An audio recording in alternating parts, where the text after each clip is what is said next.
Të dashur miq, sot nuk do flasim për politikë, por do flasim për muzikë, do flasim për një emër i cili na ka bërë të gjithëve sot të ndihemi krenar, Ermal Meta,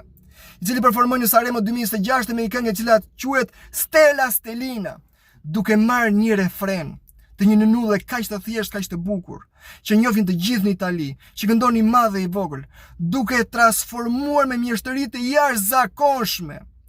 Dhe duke kënduar me një zë kaq të ëmbël dhe kaq të mrekullueshëm, duke gërshetuar me melodi ballkanike për të dhënë një mesazh botës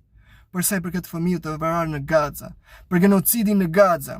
Kënga kishte një mesazh të fortë shprese, rezistence, kishte mesazhin e pranverës. Ermal Meta.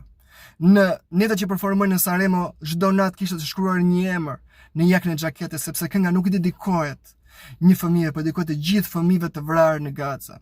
Pati një impakt pozitiv në rrjetet sociale, por pati edhe një kompliment nga ana e zëvendës kryeministit të Italisë, Matteo Salvini, por i cili që një kompliment ironik, ku Ermal Meta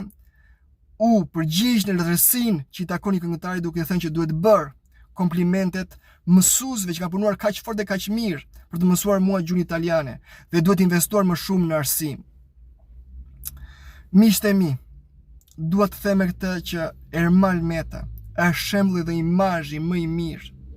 që shqiptarët punojnë me mishe me shpirt çdo ditë më tepër për të krijuar një të ardhmen më të mirë në vendin ku jetojnë. Dhe populli shqiptar është i vetmi popull që integrohet më mirë se çdo lloj popull tjetër në gjuhën, në tradita dhe zakone, dhe populli shqiptar është i vetmi popull që flet gjuhën e vendit ku jeton dhe ku punon më mirë se çdo lloj popull tjetër. Dhe populli shqiptar di të gërshetoj kulturën e vendit tim, kulturën e vendit ku jeton, duke ngritur vlerat e vendit nga ka ardhur në lartësinë që i takon.